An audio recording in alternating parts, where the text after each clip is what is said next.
Quickly, let's go to handball right now. As Nigeria's 2026 African Men's Handball Championship, their campaign suffered a setback as they lost 24-27, just 3 points.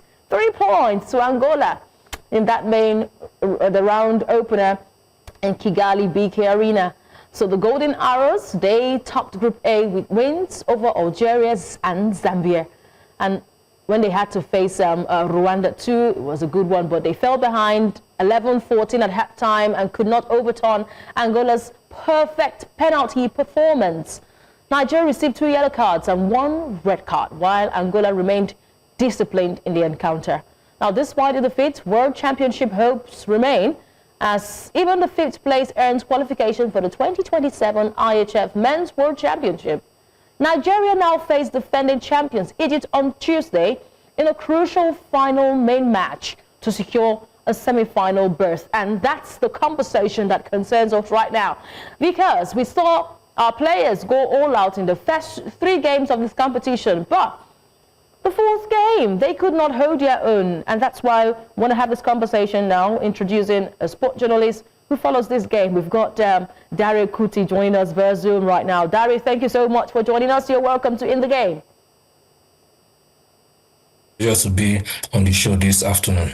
It's great to have you. A pleasure to have you. I'm worried about Nigeria at this time, because I thought that they will continue their stellar run at this competition, but they started so strong in this competition and falling behind at halftime, 11-14 against Angola.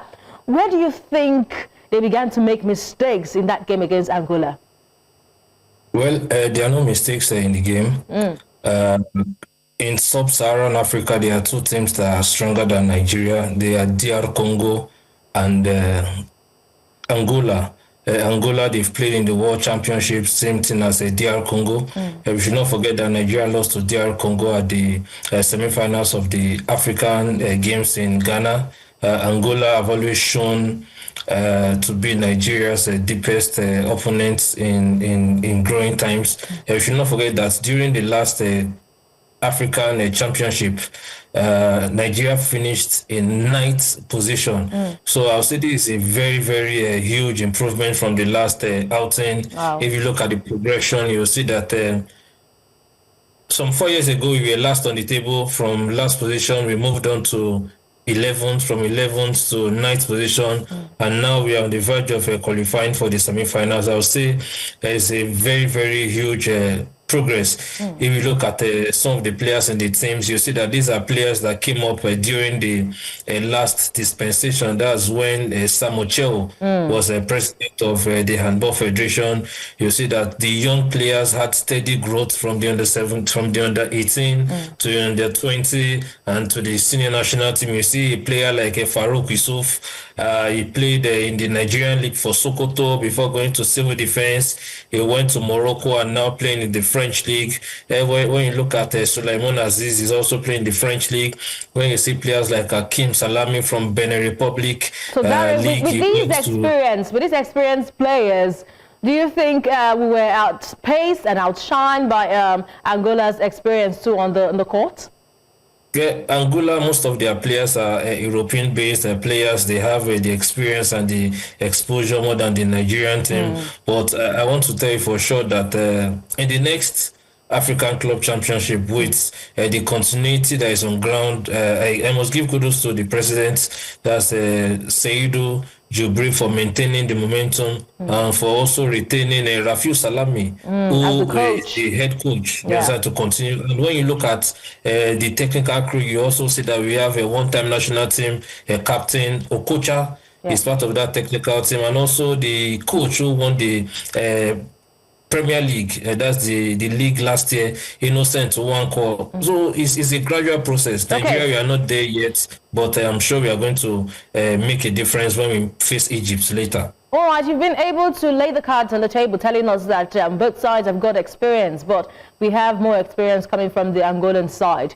Discipline seemed to play a big role in that game between Nigeria and Angola. And Nigeria received 2 yellow cards and a red card. Why Angola, we saw them stay disciplined. They kept their head because they knew what was coming. They knew how they could outpace and outplay the Nigerians. How significant is this in affecting Nigeria's rhythm, especially now that they have to face Egypt because they're looking for a semi-final berth? They have to keep their head together. How significant is this at play for Nigeria? Well, for me, in matches, there are bound to be cards, whether yellow or red cards, and you know that when a team is better than you, they will do everything to frustrate you, which the Angolans succeeded in doing. But that game is in the past, and I want us to remember that in 2018, Nigeria almost beat Egypt at the African Games in Morocco. We lost with just 2 minutes to go. Egypt are not spectacular with the kind of players I see us giving Egypt a good fight when we face them on Tuesday. That's tomorrow. All right, let's test the pulse of Oluwafermi. I understand he's still on standby. Fermi, looking at Nigeria and Angola, and now we have Egypt. Are you confident that we'll get this one? We'll go past Egypt on Tuesday when we go head-to-head against them? Thank you very much. I think I share in the same sentiment with Dare. Looking at what we played against Angola, it was actually a very close, tight game. And if the boys can put in the same energy against Egypt, I don't think we have anything to worry about because Dare has just shared everything. We have grown into this particular sport. Some 5 years ago, Nigeria was not even in the room on the party. But right now, I think we've been knocking the door for a while now, and most likely we are going to open the door this year. All right, so much faith in the boys, the Golden Arrows. Before we let you go, Dare, tell us, is there any, in hindsight, to see handball taking over the popularity of football in Nigeria?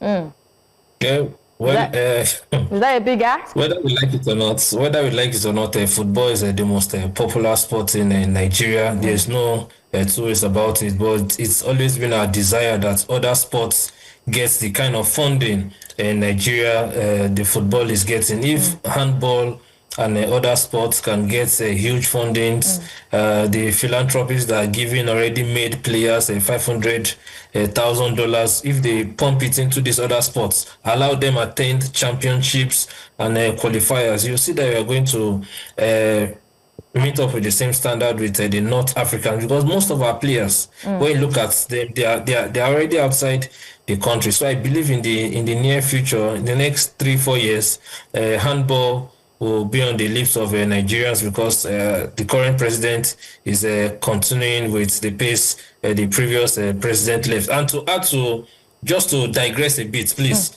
concerning the table tennis issue, we have players that can fill in the shoes of Aaron Okodri. We have I did say so. Olajide, we have Taiwo Mati, we have Aziz Shulanke. These are people who can take over from Aaron Okodri. Don't forget, Aaron Okodri is financing most of these competitions with his own money. Yes. You understand? Yes, so when we have other players that are being bankrolled by either private companies or philanthropists or the rest, you see that they also get the same popularity and ranking with Aaron Okodri. We have over 20 players who can replace Aaron Okodri currently as I speak with you. All right, Oluwafermi, I'm sure that you've gotten the backing from Dare Kuti, who is ensuring confidence there that Nigeria has got the future guaranteed for table tennis in this country. The future of table tennis it's okay. It's in good hands. Thank you so much, Dare Kuti, for joining us on the show. We appreciate your time.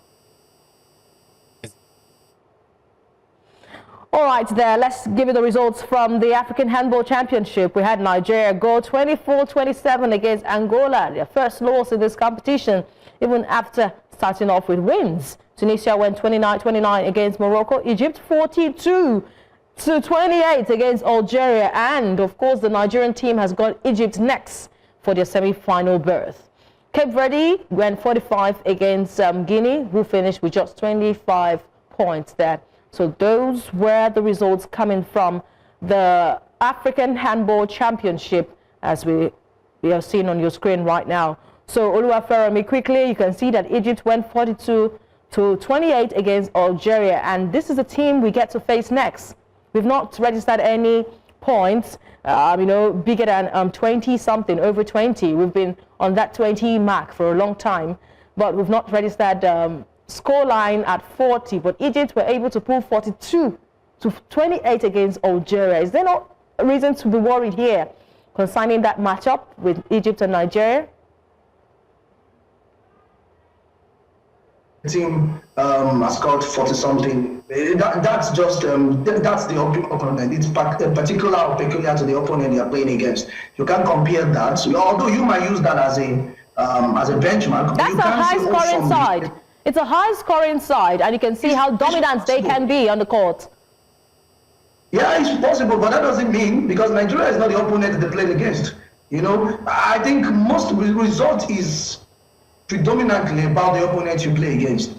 Their defense structure, their tactics determines how well or how far they score. But you can't say, oh somebody, okay, because this team defeated this team, this certain thing, you're going to happen like that. We saw the game, the game they played yesterday in London, where Arsenal, that's why the fact that they don't really concede goals. They conceded 3 against Manchester United. So it doesn't matter sometimes. So we cannot compare football. The game played with the foot, with that played with the hand. So handball is quite different. Game is a game. All right, but you're also not considering Algeria as a fantastic team in this competition. Egypt faced Algeria and they were able to tame them 42 to 28. Let's wait. I'm very certain that I should be able to talk to you when Nigeria faces Egypt and remind you that Egypt is our high-scoring side.